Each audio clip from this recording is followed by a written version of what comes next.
जी पहले इंट्रोड्यूस ले लीजिए फिर प्रारंभ करते हैं। जी सर।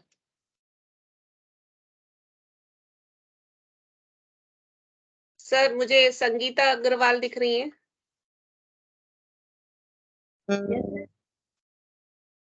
संगीता जी नमस्कार, जय गणपति जो की। भी आए वो अपना ऑडियो वीडियो खोल के थोड़ा अपना परिचय दे दें।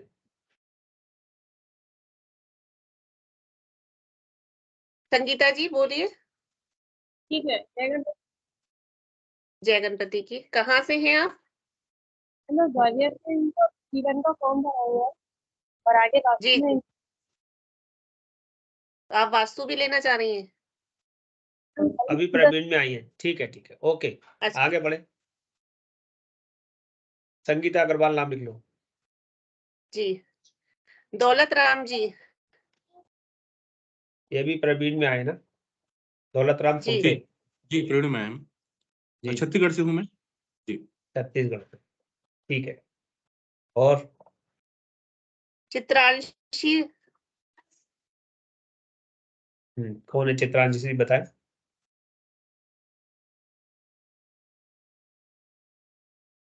चित्रांशी जी माइक ऑफ करिए आप अपना। चित्रांशी सेंध।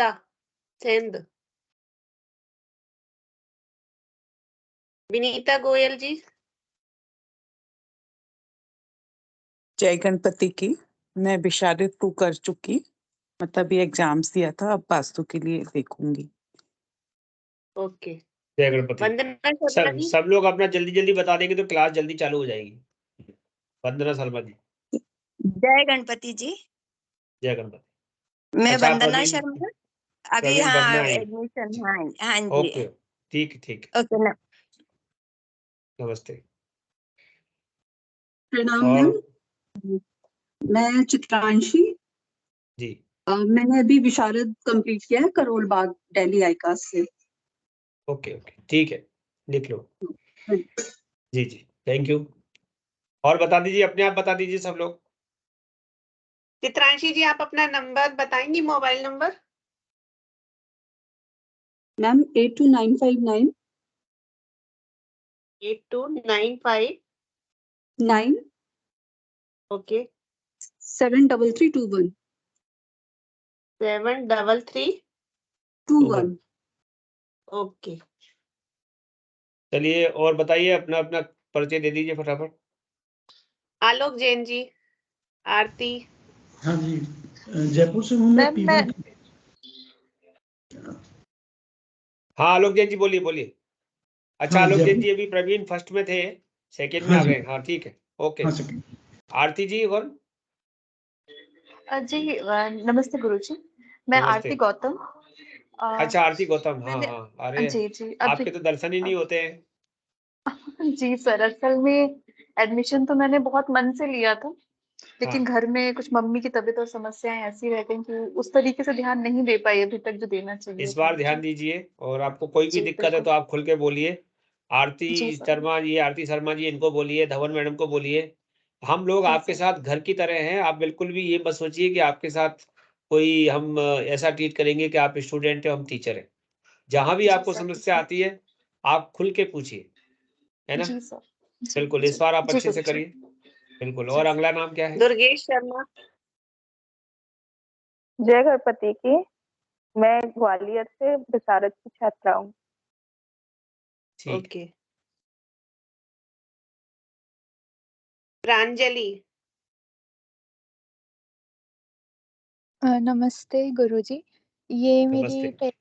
पहली क्लास है आईकास की वास्तु की। वैसे मैं आर्किटेक्चर से मैंने बैचलर्स किया है।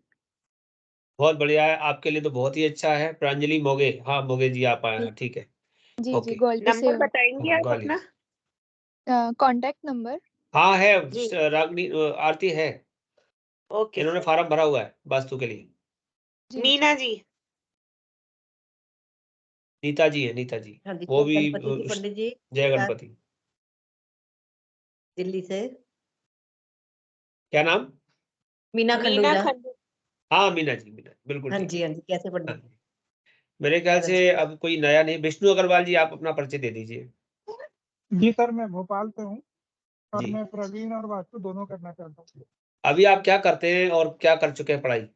मैं सर इंजीनियर हूँ बीएचईएल में। बीएसएनएल में? BHEL Bharat heavy electrical. अच्छा, भेल में, हाँ, ओके ओके, ठीक है। आपने इंजीनियरिंग कैसे की है? Mechanical engineer sir. मैकेनिकल है, ठीक है ठीक है। लेकिन ठीक है, आप लोगों के लिए वास्तु अच्छी चीज है, और वास्तु व्यापार में भी लगता है, भवन में भी लगता है, बहुत बढ़िया है। जी। नीलम जी नाम दिख रहे हैं, नीलम, ये आप बताएंगे नीलम जी कौन सी है? सर मैंने डेमो क्लास ज्वाइन की है, नीलम भारद्वाज ओके सर। ओके, नीलम भारद्वाज जी, हाँ ठीक ठीक जी ठीक, सर, जय मैंने देखा गणपति। थोड़ा देखूं आज मैं। जय अच्छा गणपति कि आपके सर। लिए भी जरूरी है, आपका तो पूरा काम ही इस प्रकार का है, आपको वास्तु जी सीखना सर, चाहिए। जी हाँ सर, जी, हाँ वो जस्ट सर्चिंग सर। जी सर। बिल्कुल। सर नीता जी मुझे जुड़ी हुई है। एच कौशिक दिख रहे हैं, एच हैं? Kaushik, H H Kaushik, Kaushik. हाँ कौन है भाई एच कौशिक सर, बताएं। जय श्री राम जी। अच्छा, जय गणपति, जय गणपति। हिमांशु जी हरियाणा से, जानते हो अच्छा, आप? हरियाणा से हिमांशु, ठीक है ठीक है, ओके, स्टूडेंट है, ठीक है। और विनीता जी हैं, वंदना जी हैं, संगीता जी हैं, राजेंद्र शर्मा जी अपने पंखुरी, उससे वास्तु से अभी हस्तरेखा से जुड़े हैं। पंखुरी है, पंखुरी। पंकरी है, ठीक है, पंकरी को मैं जानता हूँ। पंकरी शुक्ला है, जी प्रभात जी की बेटी है, चाचा जी की। चलिए, तो हम आज की क्लास को प्रारंभ करते हैं और आप लोगों से बात करते हैं। सबसे पहले तो देखिए, अगर आपको वास्तु सीखना है तो वास्तु के बारे में जानने के पहले आपको थोड़ा सा ज्योतिष के बारे में आना चाहिए। आपको थोड़ा सा, और आना क्या चाहिए, आपको तो आता है, लेकिन उसको बस निकालना है, बाहर निकालना है। जैसे राशियां, कितने लोगों को राशियां याद है? हाथ ऊपर कर सकते हैं, इसमें हैंड राइज होता है, उसको दबा दीजिए कि हम लोगों को राशियां मालूम है। हाँ, यहाँ पर टोटल जो संख्या है उसमें से अभी 4 लोगों ने हैंड राइज किया है, मतलब 4 लोगों को राशियां मालूम, बाकी को नहीं मालूम। 5 6 लोगों को, 5 लोगों को मालूम बस, बाकी लोगों को राशि नहीं मालूम। 6 7 6 7 बस। संख्या तो 18 है, 9 16 लोगों में से 9 लोगों को मालूम है। मैं अपने आप को हटा रहा हूँ, आरती को भी हटा रहा हूँ, तो मात्र 11। ओके, 11 10 11, मतलब कुछ लोग ऐसे हैं जिनको भी राशियां नहीं मालूम। कोई बात नहीं, ठीक है, हैंड नीचे कर लीजिए। और ग्रह कितने लोग जानते हैं? फिर से हाथ उठा दीजिए। ग्रह, क्या हम ग्रहों के बारे में जानते हैं? 7 8 9 10 10, इसमें भी 10 11 लोग मेरे ख्याल से हैं जो ग्रहों के बारे में जानते हैं और जो राशि के बारे में जानते हैं। ठीक है, बढ़िया है, चलिए अच्छा है। बाकी जो नहीं जानते उनके लिए भी हम करेंगे। अच्छा, दिशाएं कितनी होती हैं? दिशाएं कितनी होती हैं? कोई एक हाथ उठाए कि मैं बताऊंगा। दौलत राम जी बताइए, दौलत राम जी आप बताइए कितनी दिशाएं होती हैं? दिशाएं सर, वैसे नीचे में जमीन पे 8 होती हैं सर। हाँ, गुरुजी 8, मतलब पूरब पश्चिम उत्तर दक्षिण। आपने कहा इसके बाद वैसे, आगे तो इसका मतलब कुछ और ज्यादा भी है क्या? नहीं, मैं आकाश और पाताल को करके 10 बोलूंगा, नहीं तो 8 बोलूंगा। 10, बिल्कुल बिल्कुल, आपको 10 बोलना चाहिए, ठीक है। जी, नीलम जी, गुरुजी। नीलम जी कितनी दिशाएं होती है? नीलम जी दिशाएं कितनी होती है? दौलत राम जी बोल रहे हैं वैसे 8 होती है, एंगल से देखेंगे तो, और ऊपर नीचे की जोड़ेंगे तो 10 होती है। बिल्कुल ठीक बोला है आपने, सब लोग हैंड नीचे कर लीजिए, फिर अपन पूछेंगे कोई बात तो फिर पता चल जाएगी। क्योंकि देखिए, ये पता रहे ना कि स्टूडेंट को क्या आता है, तो उसको उसको आगे पढ़ाने में हमको और आसान हो जाता है। तो दिशाएं 10 होती हैं, और जैसा कि हम जानते हैं, पहले हम बोलते थे पूरब पश्चिम उत्तर दक्षिण, हमें ऐसे नहीं बोलना है। सब लोग अपना माइक बंद रख लें, और दौलत राम जी अपना हैंड नीचे कर लें, दोबारा दबा दीजिए, नीचे एक चला बात जाएगा। पूछना चाहता हूँ गुरुजी। सब लोग माइक बंद रखें प्लीज। कौशिक जी बंद करें, हाँ ठीक है, ओके। तो दिशाएं, पहले बस ये क्या है, देखिए ज्योतिष क्या है, विज्ञान है, और विज्ञान को विज्ञान के तरीके से पढ़ेंगे। अभी तक बचपन में हम पढ़ते आए पूरब पश्चिम उत्तर दक्षिण, ऐसे ही बोलते हैं ना, पूरब पश्चिम उत्तर दक्षिण बोलते हैं, ऐसे बोलते हैं कि नहीं? कौन बताएगा? विष्णु अग्रवाल जी आप बताइए, ऐसे बोलते हैं पूरब पश्चिम उत्तर दक्षिण? जी सर। ऐसे बोलते हैं, ठीक है। लेकिन अब हमें क्या बोलना है? पूरब दक्षिण पश्चिम उत्तर। हम जैसे हम परिक्रमा करते हैं, जैसे हम परिक्रमा करते हैं उस क्रम में यदि हम बोलेंगे तो हमारे को जल्दी समझ में आएगा। पूरब, दक्षिण, पश्चिम, उत्तर। तो क्यों? क्योंकि पूरब और दक्षिण के बीच का जो एंगल है वो एक हमारा एक एंगल है, तो हम कहेंगे NS, नॉर्थ साउथ का कोना। नॉर्थ साउथ का कोना वो क्या हो गया? उस कोने का नाम क्या हो गया? अग्नि। नॉर्थ साउथ का, सॉरी, ईस्ट और साउथ, मैं गलत बोल गया। पूरब और दक्षिण माने ईस्ट और साउथ। ईस्ट और साउथ का कोना कौन सा हो गया? अग्नि। कोई बताएगा? अग्नि हो गया। हाँ, अब हमारे पास हो गया साउथ वेस्ट, दक्षिण पश्चिम।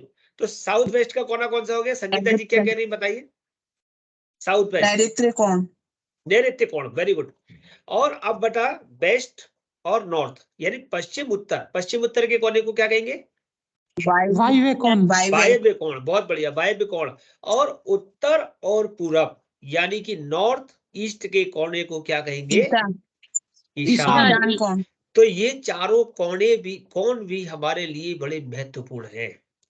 चारों कोण हमारे लिए महत्वपूर्ण है, चारों दिशाएं महत्वपूर्ण है, लेकिन इससे ज्यादा महत्वपूर्ण क्या हो सकता है? तो शास्त्र क्या कहता है? और भवन बनाना जरूरी है क्या? क्यों बनाए भवन? है, हम भवन क्यों बनाए?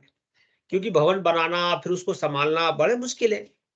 तो शास्त्रों में लिखा है उत्तम ग्रस्त जो होता है, हमारे 4 पुरुषार्थ होते हैं।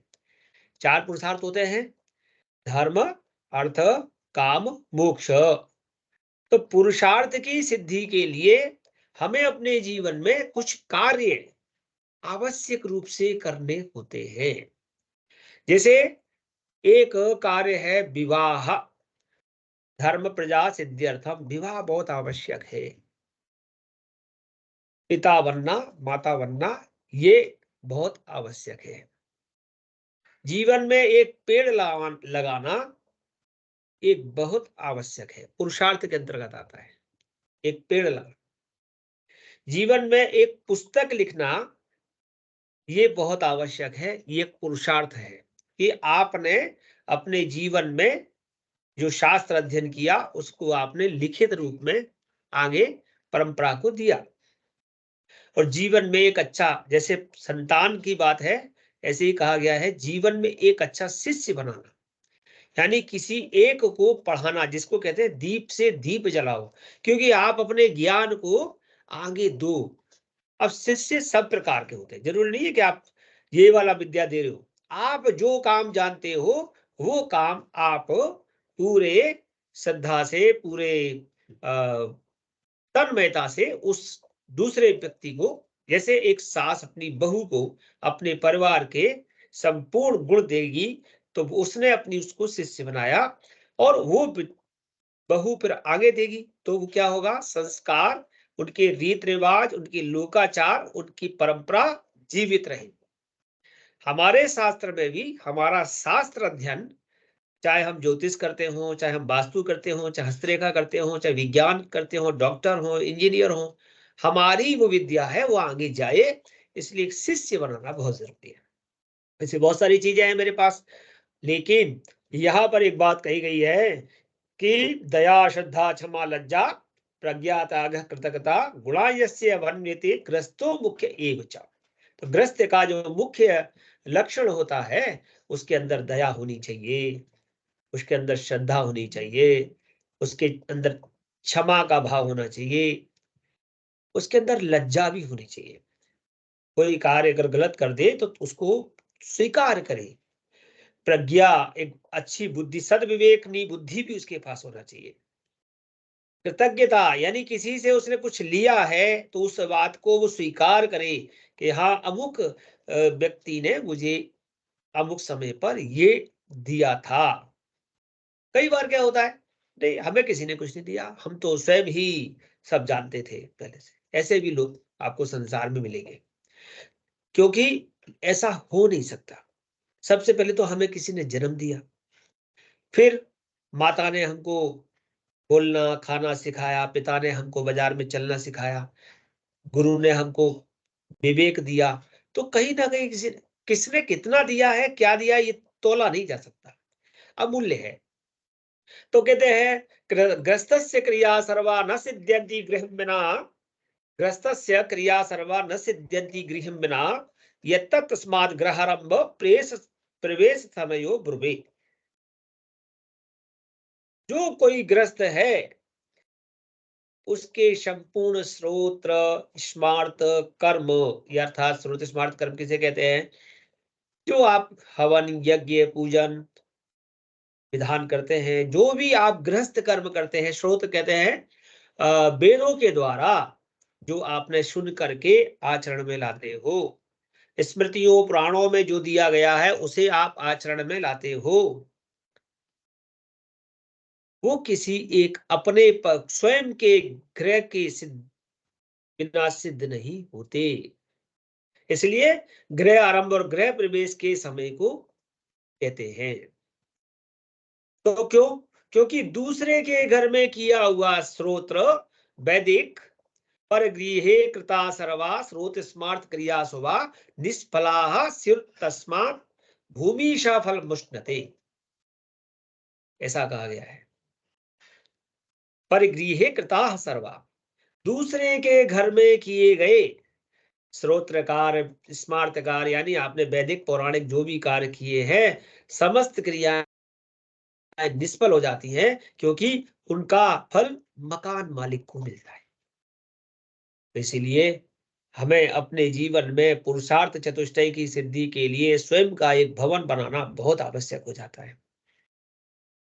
अब ये बात जब लिखी गई थी, जब ये शास्त्र लिखे गए थे, तब क्यों? क्योंकि लोग पहले उनमें दया श्रद्धा क्षमा लज्जा सब था, आज भी है, ऐसा नहीं है, लेकिन वो युग अर्थ युग नहीं था। आज का युग अर्थ युग है। इसलिए जो मकान मालिक होता है, भवन मालिक होता है, उसका वो किराया ले लेता है, इसलिए फल आपको वहां भी मिल जाता है। ऐसा नहीं है कि फल नहीं मिल रहा, क्योंकि आप देखिए, आपने आज से कुछ समय पूर्व कभी भी आप किसी गंगा किनारे गए हो, किसी नदी के किनारे गए हो, और बाल्यावस्था में आपने देखा हो कि आपके तो बड़े आपके साथ गए हैं, पिता बाबा, उन्होंने कुछ पैसा लेकर के नदी में बहा दिया। क्यों? क्योंकि उस नदी के किनारे उन्होंने कोई संकल्प पूजन आदि दान किया था, तो उसके निमित्त उसका भाटकम, उसका किराया रूप में 1 रुपया उसमें बहा दिया। कभी नदी के पुल को पार करा, तो नदी के पुल को पार करते समय उसमें कुछ पैसा बहा दिया, क्योंकि उस नदी को उल्लंघन करना दोष है। बहुत सारी ऐसी चीजें हैं जो वास्तु के अंतर्गत आती है। तो वो क्या कहते हैं कि गृह निर्माण करना बहुत आवश्यक है, जिससे हमारे पुरुषार्थ चतुष्टय की सिद्धि होती है। तो कोटिगणम तृणजय मुंड्यम मृणमय दशम गुणम एष्टिके शतकोटिगणम शैलेनंतम फलम भवेत्। उन्होंने कहा कि जो तृण के होते हैं, तृण माने घास फूस के, पहले घास फूस के ही बनते थे, छप्पर डल जाते थे, उसका करोड़ गुना फल है। लेकिन मृणमय दशम गुणम, मिट्टी के जो भवन बनाए जाते थे, मिट्टी के जो मकान आप देखे होंगे, जो जो थोड़े निम्न स्तर के लोग आज के समय में अगर आप मानते हैं, तो वो लोग अपनी मिट्टी की झोपड़ी बना लेते हैं, तो करोड़ गुना का 10 करोड़ गुना फल हो जाता है। एष्ट के शतकोटिगणम, और ईंट के बनाए होगा 100 करोड़, और शैले अनंतम फलम भवेत्। अगर आपने पत्थर का भवन बनाया है तो उसका तो अनंत फल है। ऐसी प्रशंसा उसके अंदर की गई है, जिस प्रशंसा की मैं आपसे बात कर रहा हूं। अब मैं बात करूंगा कि हम भवन जो बना रहे हैं, उसका जो प्रयोजन कर रहे हैं, उसके प्रयोग में कैसे हम समझे कि वास्तु हमारे लिए आधुनिक युग में किस प्रकार से आवश्यक है। एक तो भवन जो है वो 3 प्रकार के होंगे। एक होगा जन भवन, दूसरा होगा राजभवन, और तीसरा होगा देव भवन। जन भवन यानी कि जनता के लिए, हमारे लिए, सामान्य सभी लोगों के लिए, आम व्यक्ति के लिए जो भवन होते हैं जिनमें हम लोग निवास करते हैं, वो सब जन भवन है। और दूसरे जो है वो राजभवन, जो महल होते हैं, जितने भी महल होते हैं, जो राजभवन होते हैं, उसका निर्माण। और तीसरे होते हैं देव भवन, देवालय, जैसे हमारा राम मंदिर अयोध्या का बन रहा है, ऐसे बहुत सारे देव भवन हैं। वास्तु के अनुरूप बनाया गया भवन वर्षों पर्यंत वही वैसा का वैसे खड़ा रहता है। अब जब हम पढ़ेंगे तो हम ऐसे कुछ स्थानों की बात करेंगे, जयपुर के कुछ भवन हैं, या आपके यहाँ पर आगरा के आगे जो फतेहबाद है, या जो भी वहां पर एक किला है, और हमारे बहुत सारे ऐसे मंदिर हैं, उनके अंदर जो स्तंभ बनाए गए हैं, उनके अंदर जो द्वार बनाए गए हैं, बहुत वर्षों से वो उनकी जो नींव को कोई हिला नहीं सका, इसका कारण वो वास्तु के अनुरूप बने हुए हैं। देव भवन, राजभवन और जन भवन। अब कोई भी आपको भवन बनाना है तो सबसे पहले क्या करना है? सबसे पहले आपको किसी भी भवन को बनाने के लिए स्थान का विचार करना होता है।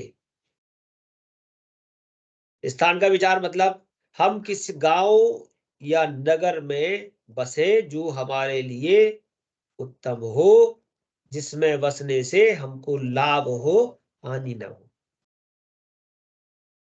और किस दिशा में हम अपना भवन बनाएं। अब मान लो हम ग्वालियर में हैं, तो ग्वालियर में हम पूर्व में बनाएं कि पश्चिम में बनाएं कि उत्तर में बनाएं कि दक्षिण में बनाएं। ग्वालियर का एक नक्शा रखो और उसमें उसको 4 भागों में डिवाइड करके, पूरा पश्चिम उत्तर दक्षिण, और इसके अलावा चारों कोने, तो हम किस दिशा में बनाएं। तो स्थान के चयन के लिए वास्तु रत्नाकर, वास्तु माला, मानसार, मय मतम, विश्वकर्मा प्रकाश, शिलान्यास प्रकार, बहुत सारी ऐसी हमारी वास्तु की पुस्तकें हैं। मय मतम तो रावण के जो नाना जी थे उनकी है, और रावण संहिता है उसमें भी है। तो उनमें सब में इन चीजों का विचार बड़े अच्छे से दिया है। उन सब के अंदर जो भी आज के आधुनिक युग के लिए जो जरूरी था, उसको हमारे नए शास्त्रों ने पुस्तकबद्ध, लिपिबद्ध किया है। तो एक हमारी पुस्तक जो आइका से चलती है उसका नाम है वास्तु चिंतामणि, जिसका हम यहाँ पर विशेष रूप से अध्ययन करेंगे। ग्रंथ हम बहुत सारे लेंगे, लेकिन मुख्य रूप से हमारे साथ चलेगी वास्तु चिंतामणि, जो कि आइकास ने सब जगह से संयोग करके आपके लिए बनाई। तो उन्होंने कहा कि इन ग्रंथों में जो बात लिखी है कि ग्राम देर अनुकूलोत्तम दिशो भूत ग्रहस्य च, क्या देखना कि सबसे पहले ग्राम की अनुकूलता देखना चाहिए कि वो ग्राम, वो नगर हमारे लिए अनुकूल है कि नहीं, और दूसरे नंबर पे उसकी दिशा अनुकूल है कि नहीं, ये देखना। और पश्चात वो भूमि, जिस भूमि पर हम रहने वाले हैं, वो हमारे लिए कैसी है। 4 वर्ण की 4 भूमि है, ब्राह्मण, क्षत्रिय, वैश्य, शूद्र, चारों भूमि है। अंत में उसका पिंड विचार करना, आय विचार करना, बहुत काकड़ी विचार करना, बहुत सारी चीजें हैं जो हम धीरे धीरे जब ज्योतिष का हम कोर्स करेंगे तो उसमें बताएंगे आपको कि कैसे आप जान सकते हैं कि आय व्यय, वो भूमि आपके लिए लाभ में है या हानि में, वो आपके लिए रहने अनुकूल है या नहीं है, और नहीं है तो कैसे रहने के अनुकूल बन सकती है, इसका विचार भी किया जा सकता है। ग्राम की अनुकूलता के लिए एक छोटी सी विधि समझ सकते हैं। आप कहेंगे कि हमें कुछ बताया नहीं, ऊपरी बात बता दी, तो मैं एक सामान्य बात करता हूं। ग्राम की राशि अर्थात उसका पहला अक्षर लो। ठीक है, जैसे आप ग्वालियर में हो तो ग्वालियर का गा ले लो, अगर आप लखनऊ में हैं तो लखनऊ का ला ले लो, जयपुर में हैं तो जयपुर का जा ले लो, है। तो नाम के पहले अक्षर से जो राशि है उसको गृह स्वामी की राशि से गिनो। गृह स्वामी की राशि अर्थात आप में से किसी की भी एक राशि ले लो। मान लो हमने संतोष नाम के किसी व्यक्ति की राशि ले ली, या हमने किसी कमल कुमार की राशि ले ली, कमल की राशि ले ली, तो वो राशि दूसरी, पांचवी, नवी, 10वीं, 11वीं होनी चाहिए। दूसरी, पांचवी, नवी, 10वीं, 11वीं होना चाहिए। और विचार बोलते नाम से ही करना है, क्योंकि आपको उस नगर का भी बोलता नाम ही पता है। नगरों के नाम बदलते रहते हैं, इसीलिए जो नाम उसका बोलता हुआ है उसे आप रखिए और अपना बोलता। तो मान लो कमल कुमार है, तो कमल की राशि कौन सी होगी, कोई बताएगा?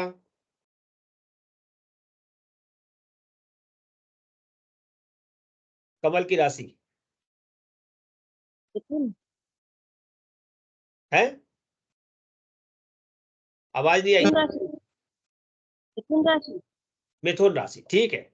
और जयपुर की कौन सी राशि होगी?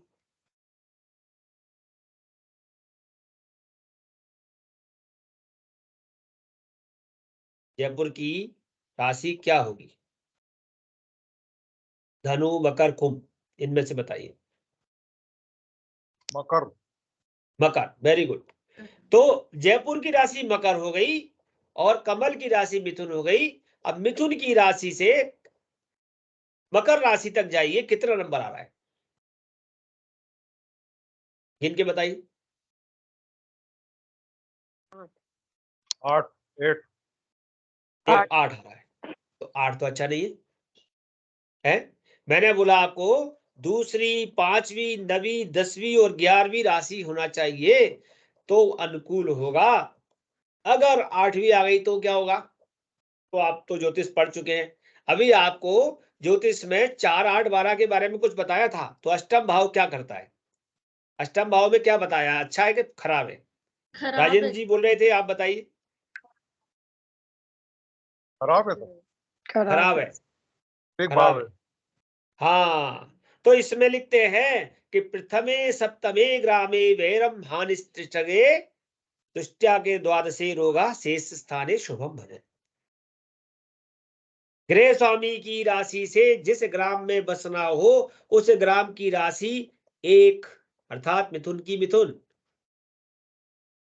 है, 3, 4, 6, 7, 8 और 12 अच्छी नहीं होती। अगर 1 और 7 है तो वहां पे शत्रुता बढ़ेगी। अगर आप मिथुन राशि से उसकी जातक की राशि से और ग्राम की राशि तीसरी और छठवीं है तो वहां पर धन हानि होगी। वो कहेगा मैं इस नगर में बहुत कमाता हूं लेकिन पास धन ही नहीं रुकता, सारा धन चला जाता है, मेरा धन फंस गया। और अगर वो 4, 8, 12 होगी तो वो बीमारी, उसको वहां पर रोग होगा, बीमारी परेशान करेगी। तो इस प्रकार से हम बहुत सारी ऐसी बातें हैं जो इसके माध्यम से सीख सकेंगे। इसके बाद इसमें कांकड़ी विचार भी कर सकते हैं, कांकड़ी का विचार आएगा। कांकड़ी के साथ साथ फिर हम ये विचार करेंगे कि दिशा निर्धारण कैसे करें, तो किस दिशा में किसको बसना चाहिए, कौन सी राशि किस दिशा में बसे और किस में न बसे। अगर किसी व्यक्ति की वृश्चिक राशि हो तो उसे पूर्व में नहीं बसना चाहिए, यानी जो नगर का, जिस नगर में आप रह रहे हो उसकी पूर्व दिशा में आप अपना भवन मत बनाइए, अन्यथा वह नुकसान दे सकता है। अब बात यहाँ पर ये नहीं कि घर में जितने लोग हैं सबकी राशि लेने बैठ जाओ आप। जिसके नाम से जो उस भवन का ओनर है, केवल उसकी बात करनी है वहां पर।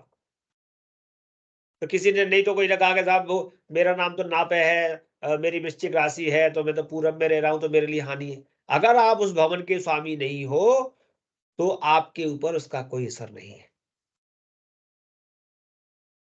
मीन राशि वालों को कहां नहीं रहना चाहिए?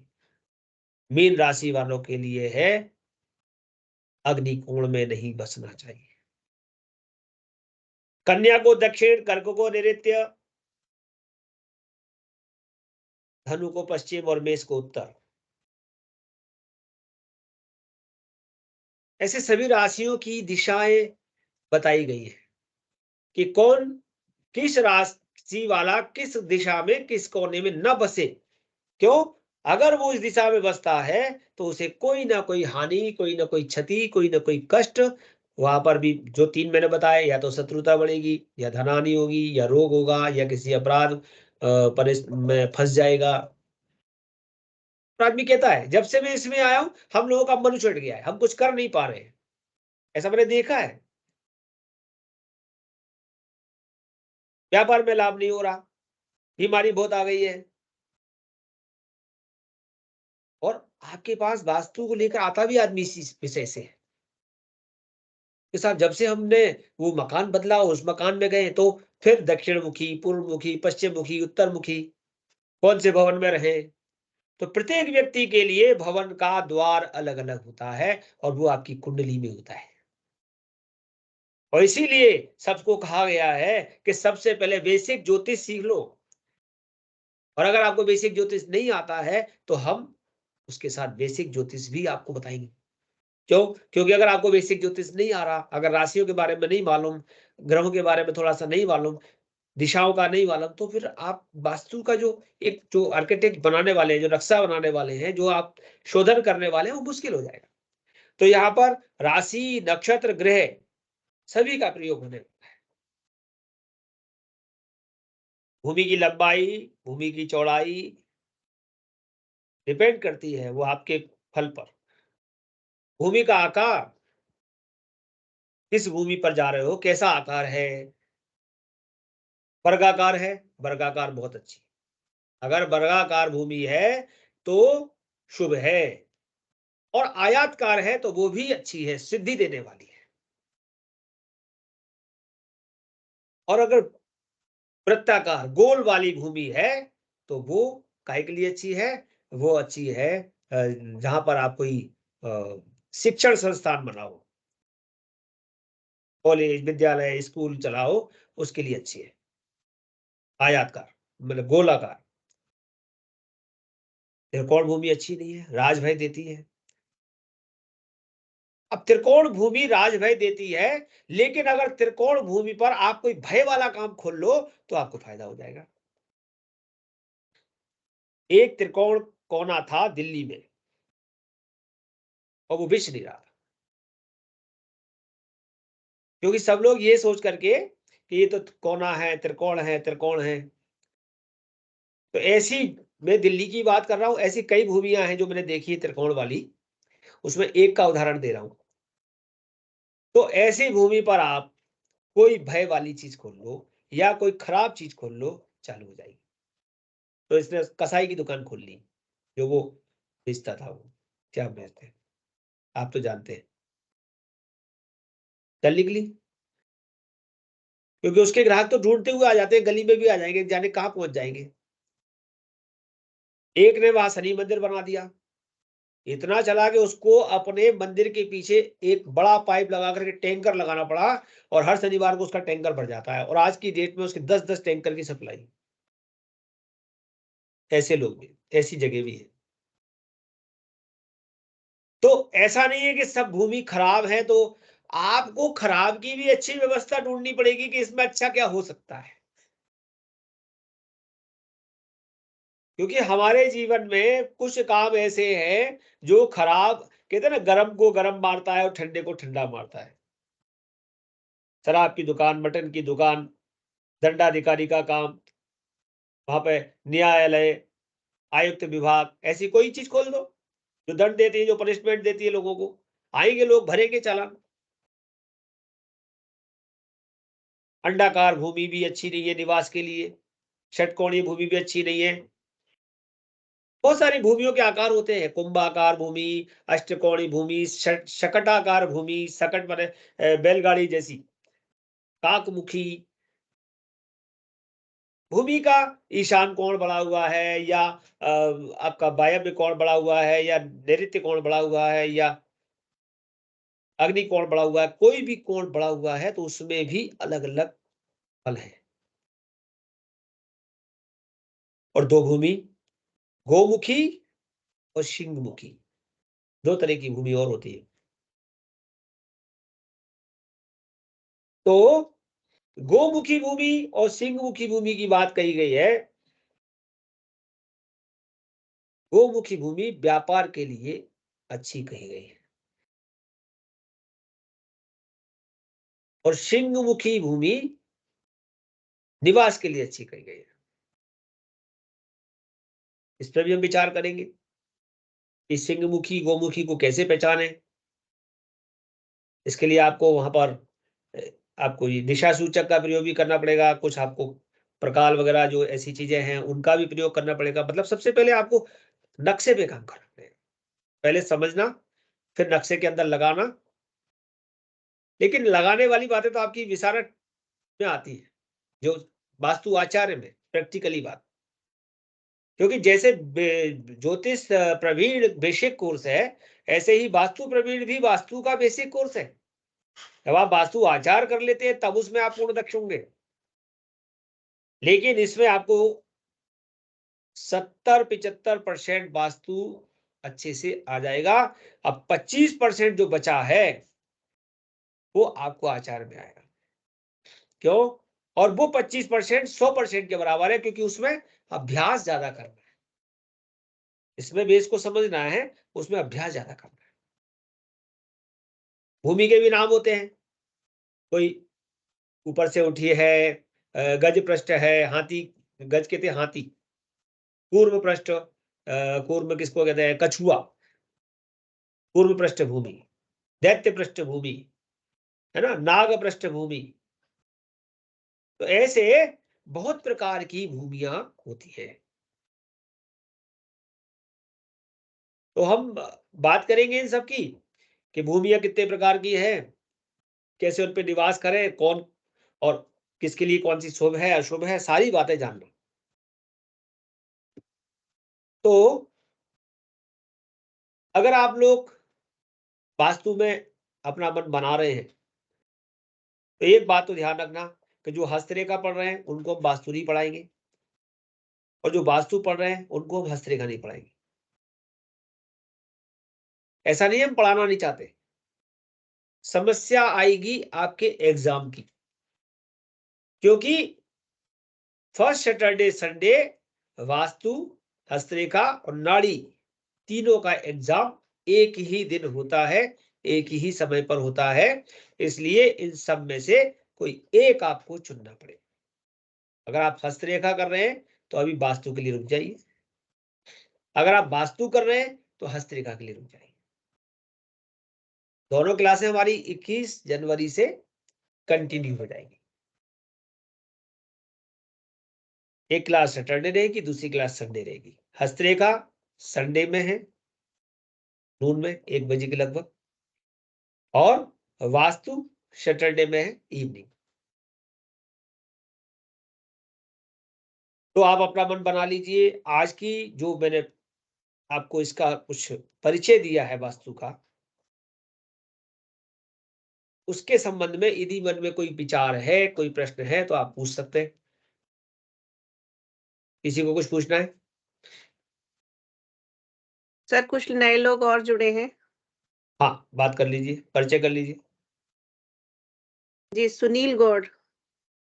हाँ, सुनील गौड़ साहब, अपना परिचय दे दीजिए। जी गुरु जी, जय गणपति। जय गणपति। कम से कम ही आपके दर्शन हो जाए, आपने दर्शन नहीं दिए। गुरुजी जल्दी होंगे, मैं 2-3 दिन के लिए बात। अरे सर, कुणाल आपको रोज याद करता रहता है, गुरु सर आए थे क्या, गुरुजी सर आए थे क्या। मैं कल रविवार आपके वहां पर उपस्थित हो रहा हूँ, उपस्थिति आप रहेगी कुणाल से मेरी। बात करके ही पहुंचिएगा। जी हाँ, गुरुजी, और आगे जी पूछो गुरुजी। आरती। हाँ नेहा शर्मा। प्रवीण, जी जी। नेहा शर्मा कौन है भाई? नेहा शर्मा बता दीजिए अपना इलानी परिचय। करिश्मा। है इलानी करिश्मा। करिश्मा जी, बताइए। देखिए, आप लोग अपना परिचय दे देंगे तो हमारे आपके बीच में संवाद आगे और बढ़ जाएगा। नहीं देंगे तो कोई बात नहीं, हमारा कुछ नहीं जा रहा। आपको सीखना है तो आप अपना आवेदन समय से कर दें। आरती शर्मा का नंबर नोट कर लें और आरती शर्मा को अपना नंबर दे दें। नीता गर्ग। नेताजी हैं, वो अपने उसमें हैं पहले से। जय गणपति गुरुजी, जय गणपति। जय गणपति, जय गणपति। तो कोई कुछ पूछना चाहता है क्या अभी की क्लास के बारे में? कोई कुछ कहना चाहता है? अच्छी लगी, नहीं लगी, कोई क्वेश्चन मन में है? हाँ जी, मुझे पूछना है। हाँ मीना, हाँ। ये जो आपने बताया है, नाम राशि या लेंगे, जन्म राशि लेंगे, 2, 5, 8, 11 जो आपने बताया है? नाम राशि। नाम राशि, ठीक है, थैंक यू। देखिए, क्योंकि नगर का भी हमें कुंडली नहीं मालूम, इसलिए हाँ नगर जी। का भी जो नाम, क्योंकि देखिए अभी आपने देखा होगा कि इलाहाबाद नाम था, फिर उसका प्रयागराज हो गया, तो नाम रखने तो इसलिए बोलते नाम से ही चलना है। ठीक है, ठीक। जी, हमें सिर्फ शहर का नाम लेना है ना, उस जगह का नाम तो नहीं लेना? शहर का नाम लेना है, बिल्कुल। जिस जगह आप रह रहे हैं उस नगर का नाम रखता है। ठीक है, थैंक यू। हाँ जी, बोलिए बोलिए। सर वीक में एक क्लास रहेगी इसकी? हाँ, वीक में एक क्लास रहेगी, बिल्कुल बिल्कुल। कितने एक ही घंटे की क्लास रहेगी सर? 1 घंटा मिनिमम रहती है, और ज्यादा भी हो सकती है, क्लास के ऊपर डिपेंड करता है, अगर टॉपिक कैसा है, बड़ा हो रहा है। और इसके अलावा कभी कभी एक्स्ट्रा क्लासेस भी होती है जरूरत पड़ने पर, लेकिन ओके एक सर। क्लास तो वीक में होनी होनी है। सर मेरा और उसकी वीडियो बनती है और वीडियो आपके क्लास में पहुंच जाती है। किसी कारणवश आप नहीं आ पाए, फिर रिवाइज करिश्मा जी क्लास के कहाँ ऊपर। से हैं आप? जी, करिश्मा जी कहाँ से हैं आप? सर मेरा एक क्वेश्चन है। संगीता जी, एक मिनट, मैं करिश्मा जी से पूछ लूं, कहाँ से हैं करिश्मा जी? मैम मैं भोपाल से हूँ। अच्छा, आप अपना कॉन्टेक्ट आपका आरती जी को दे दीजिए। कॉन्टेक्ट नंबर देंगे? जी मैं दे दूंगी। मैं ग्रुप में ही हूँ सर आपके। अच्छा अच्छा, ओके। ठीक है, चलिए कोई बात नहीं। और कोई? हाँ, क्या पूछना? संगीता जी कुछ पूछ रही थी, बताइए। तो मेरा ये क्वेश्चन है, दिन में अपन विशारद में आते हैं तो प्रैक्टिकल किस तरीके का कराया? हाँ, मतलब प्रैक्टिकल इसलिए होगा ना कि जो अभी आपने सीख लिया, फिर उनको नक्शों पे लगाना, समझना, और जो भी आपके पास भवन है पहले से बने हुए, उनके नक्शे ला करके उनको समझना। तो प्रैक्टिकल के लिए एक आध बार हमको यहाँ बैठना पड़ेगा, जो हमारा संस्थान है उसके लिए। अगर जो बाहर के लोग हैं तो उनके लिए कोई प्रैक्टिकल क्लास के लिए उनको बुलाएंगे सबको एक दिन, जिससे कि वो प्रैक्टिकल हो सके। तो जैसे जहाँ सेंटर तक को बहुत सी चीजें तो ऑनलाइन करेंगे, लेकिन जब अपने को लगेगा कि ऑनलाइन में पूरी तरह से नहीं हो पा रहा है तो बुलाएंगे, समझेंगे, करेंगे। वही सर, जैसे सेंटर वगैरह निकालना तो टफ है, क्योंकि दुकान अलग अलग होती है, उनके क्षेत्र अलग अलग होते हैं, उसका सेंटर निकालना सबसे बड़ी एक वो है, उसको निकाल नहीं सकते तो सेंटर आवाज लेने क्लियर नहीं आ रही। एक मिनट बाकी लोग माइक बंद करें तब आएगी, कोई किसी का खुला तो नहीं है? सर, अभी आ रही है सर? हाँ, अब आ रही है। सर एक्चुअली में क्या है, बहुत तरीके के होते हैं, सारे सारे शेप्स अलग अलग होते हैं सारे मकानों के, तो उनका सेंटर निकालना ही एक बड़ी चुनौती है। हाँ बिल्कुल, तो चुनौती तो है, लेकिन उसके तरीके भी दिए हुए हैं वो निकालने के लिए। हाँ, जैसे सेंटर सही मार्क हो जाएगा तो दिशाएं भी सारी एग्जैक्ट आ जाएंगी, बिल्कुल और बिल्कुल जब सही कह रहे हैं आप, बिल्कुल। ट्रीटमेंट भी अच्छा हो जाएगा। देखिए, जब भी सेंटर निकालना होता है तो पहले उसको राउंड करते हैं किसी भी तरीके से, हाँ और राउंड करके फिर सेंटर निकालते हैं। तो जो चीजें बाहर जा रही है राउंड से वो चली जाए, लेकिन एक हाँ बड़े हाँ से बड़ा सर्कल बनाते हैं उसका, उस सर्कल में हाँ कितना आ रहा है फिर सेंटर बनता है। हाँ सर, एक्चुअली मैंने कुछ किया हुआ है, अपना भी घर का बनाया हुआ है, सेंटर वगैरह मार्क करके, तो काफी हाँ कुछ किया हुआ है इसमें। हाँ ठीक है, ठीक है बिल्कुल सर। ठीक है। जब अध्ययन होगा तो अपन उस पर और आगे चर्चा करेंगे। सर कभी फील्ड वगैरह पे भी ले जाके कराते हैं क्या कुछ ऐसा तो नहीं करते हैं, नक्शों के आधार पर ही करा देते हैं। अगर क्योंकि जहाँ पर ले जाना हो करना हो वहाँ के लोग अनुमति नहीं दे तो फिर समस्या होती है। तो ऑटोमेटिक इस प्रकार से ही चर्चा कर लेते हैं, या किसी नगर में जो मंदिर वगैरह होते हैं वहां जाकर के अपन देख पाते हैं। ऐसी जगहों की चर्चा कर सकते हैं जहाँ नगर है, शहर है, जो अपने देखे हुए, जिस पर किसी और को आपत्ति नहीं हो कि भाई क्यों आए हो, क्यों देख रहे हो, हमारी फैक्ट्री में क्यों घुस रहे हो, ये वाली। ओके सर, इसलिए ओके। ओके। और किसी के मन में कोई क्वेश्चन? तो ठीक है आरती शर्मा, आज के लिए सर्वे भवंतु कर दो। और जिन लोगों को भी अपना लगता है कि हमको वास्तु में पढ़ना है, वास्तु में प्रवेश लेना है, तो आप अपना नाम हमें व्हाट्सएप पर मैसेज कर दीजिएगा, जिससे कि आपको वास्तु प्रवीण के ग्रुप में जोड़ लेंगे। 21 तारीख को हमारी क्लास होगी, उसकी सूचना भी आपको समय पर मिल जाएगी। कल हमारी ज्योतिष प्रवीण की क्लास है सुबह 10:30 बजे। जिन्होंने ज्योतिष प्रवीण में एडमिशन लिया है, लेने जा रहे हैं, वो सभी 10:30 बजे आज लिंक आ जाएगा आपके पास, जुड़ेंगे। और उसके साथ ही 11:30 बजे मकर संक्रांति पर विशेष क्लास होने जा रही है। तो हमारी कल की क्लास 10:30 से 12:30 रहेगी। तो आप लोगों को आपके ग्रुप्स में लिंक आ जाएगा। जो लोग एडमिशन ले चुके हैं वो, जो नहीं भी ले चुके हैं वो भी, क्योंकि मकर संक्रांति पर विशेष चर्चा है, विशेष क्लास है, तो हम चाहेंगे कि इसका लाभ सभी को मिले। हमारा इकास कभी भी इसलिए काम नहीं कर रहा कि हमें उससे आपसे कुछ अर्थ मिले, पैसा मिले। अगर कोई क्लासें हमारी जनहित में फ्री में भी जाएंगी तो हमें उससे कोई हानि होने वाली नहीं है, क्योंकि हम अपनी तरफ से पैसे के लिए काम नहीं कर रहे। आईकास ने जो नॉर्म्स बनाए हैं, आईकास ने जो एक सिद्धांत बनाए हैं, उनके आधार पर ही हम आपसे जो भी फीस वगैरह जमा कराने की बात करते हैं तो वहीं से करते हैं। हमारी तो व्यवस्थाएं आप लोगों के सभी के सहयोग से अन्य स्थानों से जितनी भी फैकल्टी हैं वो कहीं ना कहीं अपने अपने दूसरे दूसरे स्थानों से अपना अर्न कर रही है। इससे किसी को आर्थिक रूप से कोई अर्निंग होती है आईकास के जो शिक्षण से, ऐसा कुछ भी नहीं है। क्योंकि अगर 10 लोग यहाँ पर पढ़ा रहे हैं और अपना समय दे रहे हैं, और पूरे साल भर में यदि 2-3 लाख रुपया आ रहा है, तो आप समझ लीजिए कि उनको क्या मिलता होगा। और उसके अलावा वो पैसा भी आता है तो वो इवेंट वगैरह में खर्च हो जाता है। तो यहाँ तक कि जो कर रहे हैं वो अपनी जेब से भी कई बार तक खर्च कर देते हैं। तो ये एक सामाजिक सोशल वर्क के रूप में डॉक्टर वीवी रमन साहब ने इसको संस्था को प्रारंभ किया था, और उसी रूप में ये चल रही है। हमारा सबका उद्देश्य प्रबुद्ध वर्ग में ज्योतिष को पहुंचाना, अच्छे लोगों के बीच में ज्योतिष को पहुंचाना, यही उद्देश्य है। इसी के साथ आज की क्लास में विराम करते हैं। कल 10:30 बजे मिलेंगे। आरती शर्मा, आप सर्वे भवंतु कर दीजिए।